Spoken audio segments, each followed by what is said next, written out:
اب میری نگاہوں میں جچتا نہیں کوئی،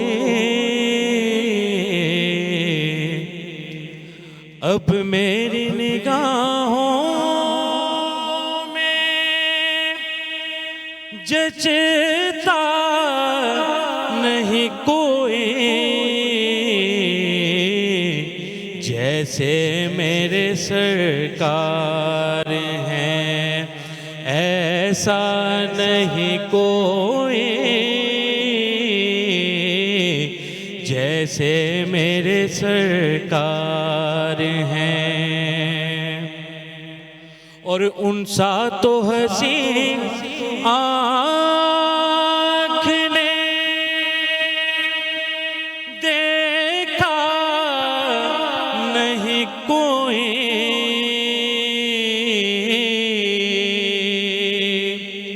ان سا تو حسین آنکھ نے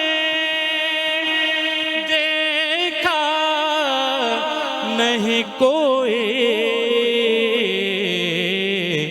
یہ شان لطافت ہے کہ سایہ نہیں کوئی، یہ شان لطافت ہے کہ سایہ نہیں کوئی، اب میری نگاہوں میں، اور اعزاز یہ حاصل ہے تو حاصل ہے زمین کو،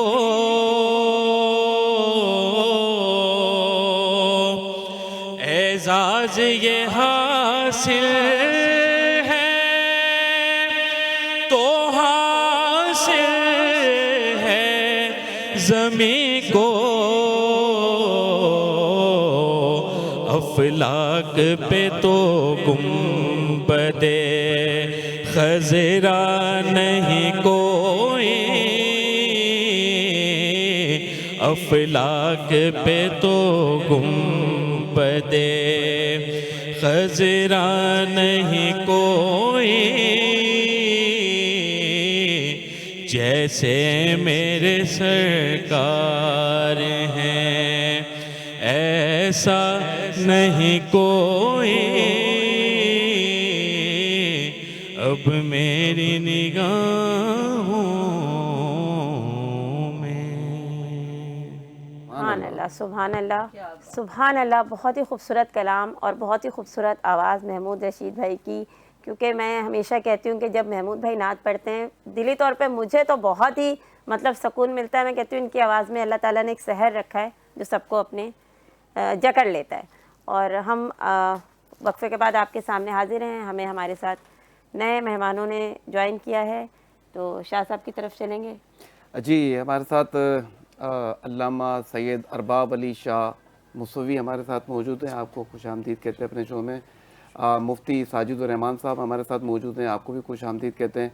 تو جیسا کہ آج کا ہمارا ٹاپک ہے، صبر ہے، امن ہے، شہادت ہے، تو اس پہ ہم چلتے ہیں علامہ صاحب کی طرف۔ علامہ صاحب کچھ فرمائیے گا۔ اعوذ باللہ من الشیطان الرجیم، بسم اللہ الرحمن الرحیم، ان للہ و انا الیہ راجعون۔ آج امت مسلمہ ایک شفیق باپ سے محروم ہو گئی۔ بے شک۔ ہم پاکستان میں دیکھ رہا ہوں سڑکوں پر کوئی ایسا ہمیں دکھ کا کوئی سما نظر نہیں آ رہا، مگر آپ کہیں ایرانی کوئی میڈیا چینل اٹھا کے دیکھ لیں، لوگ روڈوں پر بے ہوش پڑے ہیں، رو رو کے ان کی یہ حالت ہے، چونکہ وہ جانتے ہیں کہ کیسا عظیم لیڈر دنیا سے چھن گیا ہے، اور جن کفار نے مل کر یہ جنایت کی ہے، ہم سب کو پرزور انداز میں ان کو کنڈیم کرنا چاہیے۔ بالکل۔ اور اس وقت پورے عالم اسلام کو میں تسلیت اور تعزیت آپ کے چینل کے ذریعے سے دینا چاہتا ہوں کہ صبر کریں، اور کہیں بھی یہ جو شہید کا جو خون ہے یہ رائے گاہ نہیں جاتا، اور اللہ سب سے بہترین انتقام لینے والا ہے بالکل انشاءاللہ. آپ دیکھیں گے کہ جس طریقے سے ابرہا کا لشکر آیا تھا نا ہاتھیوں پہ سوار ہو کر کے ہم اللہ کے گھر کو گرا دیں گے, تو اللہ نے کیا کیا, ایک چھوٹے سے جو ہاتھیوں کے لشکر پہ کیوں آیا تھا, وہ طاقت دکھانا چاہ رہا تھا کہ میرے پاس اتنا بڑا کوئی جانور ہے جس پر ہم سوار ہو کر آ رہے ہیں. چونکہ عرب کے لوگوں نے کبھی ہاتھی دیکھا ہی نہیں تھا, تو وہ دور سے ہی جب دیکھتے تھے اتنا بڑے کوئی جانور پہ سوار ہو کر کوئی آ رہا ہے, تو یہ لوگ سب مکہ چھوڑ کے بھاگ گئے. تو پھر اللہ نے کیا کیا, ایک چھوٹے سے پرندوں ابابیلوں کو بھیجا اور ان سب کو تمام کر دیا. آج یہ تمام عالم کفر جو کٹھا ہے, اور ایک جس طرح کل ایمان کل کفر کے مقابلے میں خندق میں گئے تھے, آج بھی وہی علی کا بیٹا آج تنہا تھا. تمام اسلامی ممالک نے بھی ان کے ساتھ بائیکاٹ کیا ہوا تھا. تمام اسلامی ممالک نے ان کے قتل ہونے کے لیے زمینہ فراہم کیا, اپنے اڈے فراہم کیے, اپنی زمین دی. کیوں؟ کیونکہ ایک سید کے بیٹے کو مار دو. آج یہ دنیا دیکھے گی کہ ایسا عظیم لیڈر جو دنیا سے چھنا ہے, ان کی خال جو ہے شاید صدیوں تک بھر نہ سکے. مگر کوئی مسئلہ نہیں, میں بی بی زہرا کو بھی تاج طرز کروں گا کہ توحید تو بچ گئی, مگر آج پھر ایک زہرا کا لال مر گیا. یہ دنیا یہ سمجھ رہی ہے کہ آج یہ پوری ایران کے ارد گرد بڑے بڑے طاقتور جہاز اور ہیلی کاپٹرز اور نہ جانے کون کون سے میزائل لے کر کھڑے ہیں, اور وہ سمجھ رہے ہیں کہ آج ہم بہت بڑی طاقت ہیں اور ایران کو ختم کر دیں گے.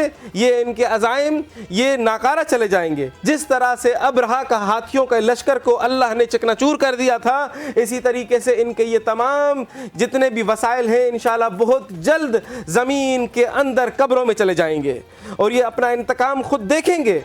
اور ویسے بھی امام حسین علیہ الصلوۃ والسلام فرماتے ہیں کہ اگر ان جسموں کا اختتام موت پر ہے تو شہادت اس کے لیے بہترین راہ ہے. انسان شہید ہو جائے, اللہ کی راہ میں چلا جائے. ایک 86 سالہ بوڑھا شخص جس نے پورے کفر اور نفاق اور یہ تمام یہود و نصارہ کی نیندیں اڑائی ہوئی تھیں, وہ آج دنیا سے گیا ہے. اور امت مسلمان کو شاید بہت ساروں سے میں پوچھتا ہوں ان کو پتہ ہی نہیں, یہاں تک آیا پوچھتا ہوں بھائی اتنا بڑا ثانیہ ہو گیا ہے ملک میں, ہم سب ایک روحانی باپ سے محروم ہو گئے ہیں, تو پوچھتے ہیں کون تھا. تعجب ہے.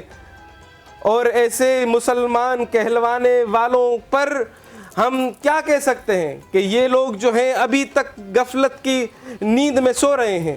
ان کو پتہ نہیں ہے کہ کتنے بڑے عظیم سانحہ رونما ہو چکا ہے.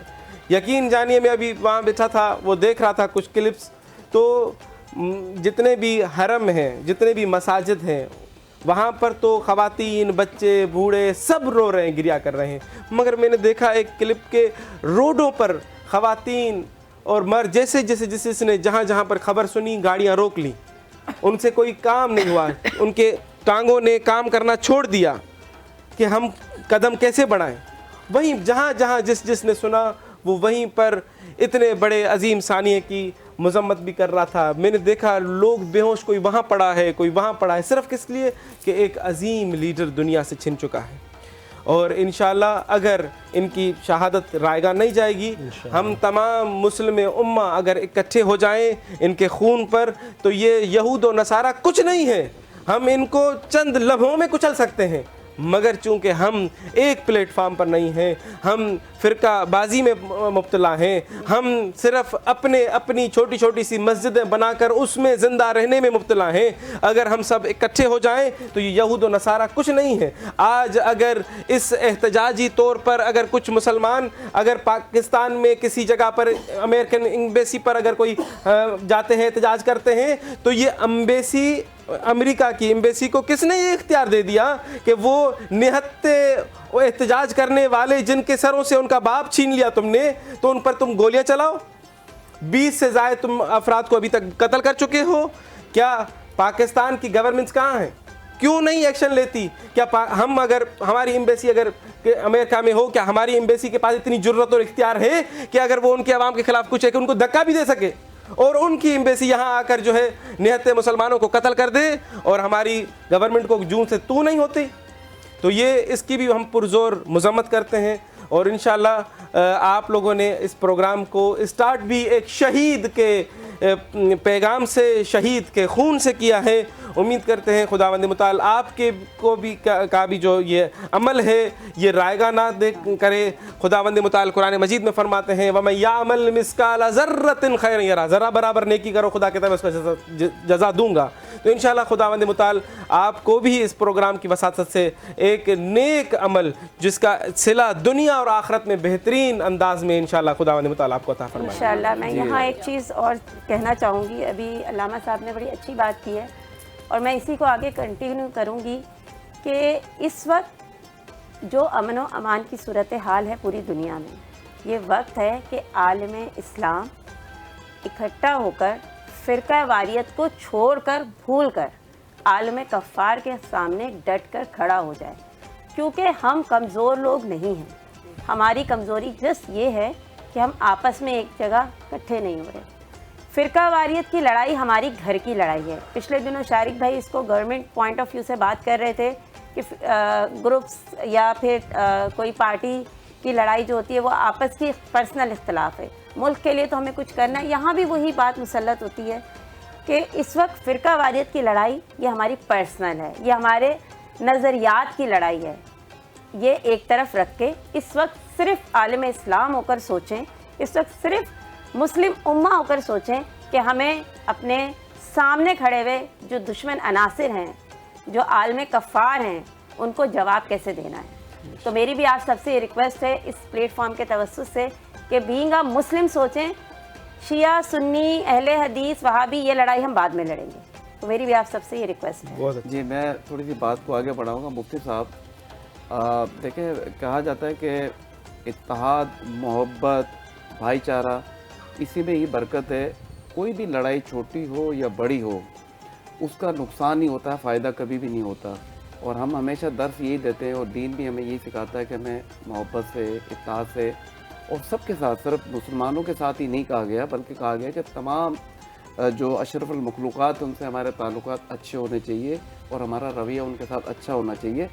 تو یہ جنگ تو کسی بھی چیز کا حل نہیں ہے، تو آپ اس پہ کیا کہیں گے؟ جزاک اللہ۔ سب سے پہلے تو میں شاہ صاحب سے تعزیت کروں گا کہ انا للہ و انا الیہ راجعون۔ بالکل ہمارا ایک مسلم پڑوسی ہے اور ان کے وہ قیادت تھی اور پھر وہ بزرگ شخصیت تھے، تو سب سے پہلے تو ہم سب کو یہ ایک افسوسناک واقعہ ہے، تو یہ صدمہ ہمیں محسوس بھی کرنا چاہیے۔ ان کا، شاہ صاحب کا گلہ اپنی جگہ صحیح ہے، کوئی عام شخص نہیں تھے، ایک ریاست کے سربراہ تھے، اور اس وقت جو دہشت گردی کی ہوا چلی ہوئی ہے تو اس کو روکنا کس نے ہے اور دہشت گرد کون ہے؟ ایک ملک کے سپریم کمانڈر کو اس کے گھر میں اس کی فیملی کے ساتھ کس نے اختیار دیا ہے یہ کہ کوئی دوسرا ملک آئے اور رجیم چینج کے نام پر اس کا جناب ان کو شہید کر دے؟ تو انشاءاللہ اسلام نے تو ہمیشہ آپ جانتے ہیں شہادتیں پیش کی ہیں، تو ان بزرگوں نے یہ ایک اعلیٰ مثال قائم کی ہے۔ وہ اپنے گھر سے آگے پیچھے بھی ہو سکتے تھے لیکن انہوں نے شہادت کو ترجیح دی۔ اللہ ان کی شہادت قبول فرمائے اور یہ انشاءاللہ رائگاں نہیں جائے گی۔ تو اب جہاں تک یہ جنگ ہے یہ مسئلے کا حل نہیں ہے، بالکل ایسا ہی ہے۔ اسلام آیا ہی، اگر آپ قرآن و حدیث کا مطالعہ کریں تو اللہ تبارک و تعالیٰ نے جگہ جگہ فرمایا کہ آپ سورہ بقرہ پہلی سورت ہے، اسی میں اللہ تبارک و تعالیٰ نے ایک چھوٹا سا قصہ ذکر کیا ہے طالوت اور جالوت کا۔ تو اب وہاں پر طالوت کے لشکر میں داؤد علیہ السلام نے جالوت کو قتل کیا تھا۔ اس قصے کے آخر میں اللہ فرماتے ہیں کہ ہم کچھ لوگوں کو ہٹاتے ہیں ورنہ دنیا میں فساد ہو جائے۔ محمد الرسول اللہ صلی اللہ علیہ وسلم جب اس دنیا میں آئے تھے تو جنگ ہو رہی تھی مکہ میں۔ اس جنگ میں آپ دیکھیں کہ آبادی اس وقت کتنی ہوگی۔ آج مکہ کی آبادی 20 لاکھ ہے، آج سے 1400 سال پہلے آبادی کتنی ہوگی؟ صرف ایک جنگ میں 70,000 لوگ قتل ہوئے۔ آگے مدینے چلے جائیں، اوس اور خزرج دو قبیلے ہیں، ان کی آپس میں جنگ 125 سال جاری رہی، حتیٰ کہ مدینہ سے ایک بندہ خزرج کا تنگ آ کر، عاصم اس کا نام تھا، وہ سفر کرتا ہے اس وقت جو فارسی آتش پرست تھے ان حکومت میں، آگے جاتا ہے تو دیکھ کے حیران ہو جاتا ہے ایران اور روم کی جنگ ہو رہی ہے۔ یعنی اس وقت جو آتش پرستی تھے وہ اپنے آپ کو ایرانی کہتے تھے، اس سے مراد آج کا ایران نہیں۔ یعنی وہ جنگ ہو رہی ہے. اچھا وہ علاقہ چھوڑ کے پھر روم جاتا ہے تو وہاں بھی جنگیں ہو رہی ہیں. یعنی ہر جگہ انسانیت کا قتل. حتیٰ کہ ان 50 سالوں میں آپ دیکھیں فقط مسلمانوں کے 50 لاکھ سے زیادہ شہداء ہیں. پہلے تو عوام تھی. دیکھیں غزہ میں کیا کچھ ہو رہا ہے, فلسطین میں جو کچھ ہو رہا ہے. اب تو بات یہاں تک آ گئی کہ ہم کس چیز کا انتظار کر رہے ہیں. اب بھی ہم اگر مسلمان اپنی یہ فروعی مسائل ہیں. دیکھیں نماز میں ہاتھ کہاں باندھنا ہے کہاں نہیں باندھنا ہے یہ چھوٹا مسئلہ ہے. اب مسئلہ تو ناموس کا آ گیا ہے, مسئلہ تو جان کا آ گیا ہے. باری لگ گئی ہے. آغاز کہاں سے ہو گیا؟ جو سب سے مضبوط آواز ان کے خلاف تھی وہاں سے انہوں نے آغاز کر دیا. تو رسول اللہ صلی اللہ علیہ وسلم امن لے کے آئے تھے. اب آپ کو امن انتہائی مختصر میں آپ کو ایسے سمجھانا کی کوشش کروں گا, ہمارے ناظرین بھی دیکھ رہے ہیں کہ یہ اوس اور خزرج کی جنگ میں آپ قتل عام دیکھیں کتنا ہے, اور رومیوں کی جنگوں میں دیکھیں انسان کتنے قتل ہوئے. اس کے بعد جنگ فجار جو مکہ میں چل رہی تھی 70,000 لوگ مارے گئے. اب رسول اللہ صلی اللہ علیہ وسلم آ گئے تو جو لوگ امن کی بات نہیں سمجھتے, اسلام تلوار اٹھانے کی اجازت دیتا ہے. جنگ بدر ہوئی, احد ہوئی, احزاب ہوئی, خیبر ہوئی. اسی رمضان کے مہینے میں مکہ فتح ہوا. رمضان کے آج 11 رمضان ہے, 17 رمضان 2 ہجری میں جہاد فرض ہوا تھا. رسول اللہ صلی اللہ علیہ وسلم کی ساری زندگی میں آپ نے 27 جنگوں میں خود شامل ہو کر قیادت کی, اور 55 ایسی جنگیں تھیں کہ آپ نے پیچھے رہ کر آپ کی زندگی میں وہ جنگیں ہوں. یہ کل 82 جنگیں بنتی ہیں. یعنی 8 سالہ دور میں مدینے کے 8 سال جو ہیں اس میں 82 جنگیں تھیں حجاز میں امن قائم کرنے کے لیے. اس میں کتنے لوگ مارے گئے آپ اندازہ کریں کہ آج جیسے یہ واقعہ بھائی ہمارے بتا رہے ہیں ہمارے شہر کے اندر. دیکھیں جس کو صدمہ ہوتا ہے وہ اس کے لیے کچھ بھی کر سکتا ہے. تو اب اگر وہ اس سلسلے کے اندر وہاں پہنچے تو ان پہ گولیاں چلا دیں کہ 20 کے قریب لوگ جو ہیں وہاں پر وہ جو ہے وہ. تو یہ آپ دیکھیں رسول اللہ کے دور میں 450 صحابہ شہید ہوئے اور 1150 کفار مارے گئے. اب ان کو کل ملائیں گے یہ 1500 لوگ بنتے ہیں. لیکن آپ دیکھیں کہ وہاں علاقہ جو تھا رسول اللہ کے حجاز میں امن آ گیا. حتیٰ کہ یہ امن پھیلتا رہا کہ پوری دنیا میں یہ پھیل گیا. اب دیکھیں مسلسل یہ پھیل رہا ہے. صرف 100 سال جو مسلمانوں نے مکمل کیا جس کے جہاں سے رسول اللہ نے جو خلافت چھوڑی تھی, آخری خلیفہ جو عمر بن عبدالعزیز آئے ہیں, 1 کروڑ 10 لاکھ مربع میل کے اوپر اتنا امن تھا کہ کہا جاتا ہے کہ کوئی صنعاء علاقہ جو یمن کا ہے وہاں اکیلی عورت زیور پہن کر اگر مکہ جانا چاہتی تھی تو اسے کوئی ڈر خوف نہیں, کوئی اسے اتنا امن تھا. یعنی اسلام نے تو ہمیشہ امن کی بات کی ہے. ابھی بھی آپ دیکھ لیں کوئی بھی مسلم ملک جو ہے اس نے ابھی کسی بھی دوسرے ملک کے اوپر پہلے حملہ مسلسل ہو رہے ہیں. اچھا پھر ان ملکوں کے اندر جو خوارج پیدا کیے جاتے ہیں اس کے بھی تانے بانے آپ دیکھیں گے کہاں ہیں, کافروں کے ساتھ ہیں. تو اب کرنا کیا ہے؟ تو اللہ نے تو ہمیں 1400 سال پہلے بتا دیا تھا. اب سورۃ المائدہ پڑھیں, اس کی آیت نمبر ہے 51. فرمایا یا ایھا الذین آمنوا, یہ بڑا پیارا ہمارا لقب ہے ایمان والوں کا. اللہ فرماتے لا تتخذوا یہود ولا النصارى, یہودیوں کو اور عیسائیوں سے دوستی نہ کرنا. یہ کب فرما رہے ہیں؟ اللہ فرما رہے ہیں. ہمارے قرآن کے اندر موجود ہے یہودیوں سے اور عیسائیوں سے کبھی دوستی نہ کرنا. کیوں؟ یہ ایک دوسرے کے دوست ہیں. اور آج بھی دیکھ لیں ان کا مضبوط اتحاد کیا ہے, یہود و نصارہ کا. اور پھر اس کے ساتھ کرتے کیا ہے؟ اس کے ساتھ آپ دیکھ لیں یہ جو حادثہ کل ہو گیا یہ کوئی معمولی حادثہ ہے, اور اس سے پہلے بھی ہو چکے, ایک نہیں کئی ہیں. تو لہٰذا ہمیں یہ چاہیے کہ ہمارے حکمران ہوش کے ناخن لیں, اور پھر ہم جو عوام ہیں. تو اسلام تو کوئی دشمن کی ہاں بھی فوتگی ہو جائے تو اس پہ بھی افسوس کا حکم دیتا ہے. یہ تو پھر ہمارے اپنے ہیں. تو ہم اس دکھ کو محسوس کریں, اور ہم آپس میں جتنا اتحاد ہمارا مضبوط ہوگا, ہر ایک انسان کو اختیار ہے وہ جس مسلک پر جس مکتبہ فکر پر ہے اس کی وہ دعوت و تبلیغ کرے, سب کچھ کرے, لیکن ہم نفرتوں کو آپس میں ختم کریں. یہ رمضان کا مہینہ ہے, ہمارا اللہ بھی ہماری نفرت، اللہ کیا حکم دیتے، وَاعْتَصِمُوا بِحَبْلِ اللَّهِ جَمِيعًا وَلَا تَفَرَّقُوا وَاذْكُرُوا نِعْمَةَ اللَّهِ إِذْ كُنْتُمْ أَعْدَاءً فَأَلَّفَ بَيْنَ قُلُوبِكُمْ فَأَصْبَحْتُمْ بِنِعْمَتِهِ إِخْوَانًا۔ اللہ فرماتے ہیں اس سے پہلے تم ایک دوسرے کے دشمن تھے، جیسے میں نے مثال دی اوس اور خزرج کے اندر دونوں قبیلے ایک دوسرے کے دشمن تھے، اور اس قدر لڑائیاں کرتے تھے کہ اگر ان کا کوئی بندہ فوت ہو جاتا تو اس کی تعزیت کے لیے دوسرا شخص جو آتا وہ خون وہاں رکھ دیتے، وہ اس میں پہلے انگلی ڈبوتا، عہد کرتا کہ میں اس کا بدلہ لیے بغیر زندگی سکون سے نہیں گزاروں گا، پھر تعزیت کرتا۔ اس کے بعد آپ دیکھیں کہ یہ مکہ کے لوگ کس طرح آپس میں محبت کرتے ہیں، مدینہ کے لوگ کس طرح آپس میں جیسے ہی نفرتیں ختم ہوئیں، ہم ایک ہوئے، ایک طاقت بنے، تو پھر اس کے بعد آپ دیکھیں کہ امن یہ پھیلتا گیا۔ اب جتنی بھی دنیا کے اندر انسانی حقوق والے ہیں انہوں نے جو چارٹر بنائے کہاں سے لیتے؟